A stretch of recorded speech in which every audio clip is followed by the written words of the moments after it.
ছাত্ৰ আপোনালোকসকলৈ ৰঙালী বিহুৰ শুভেচ্ছা জ্ঞাপন কৰিছোঁ। এয়া মই আৰম্ভ কৰিবলৈ লৈছোঁ বিহু নাম। এয়া শুনকচোন। অ স্বৰ্গদেউ ওলালে ঐ বাছৰাৰ মুখলৈ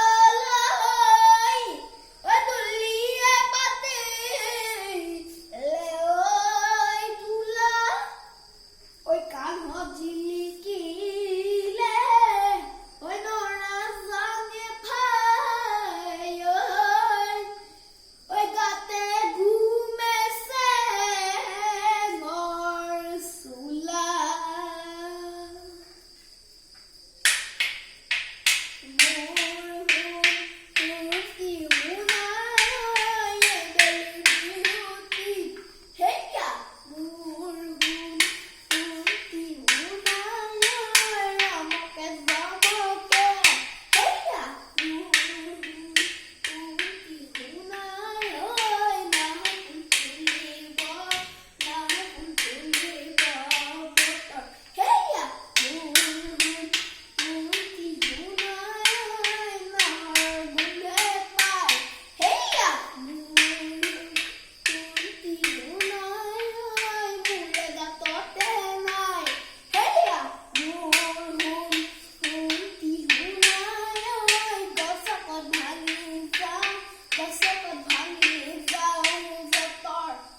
গছক ভাঙি যাওঁ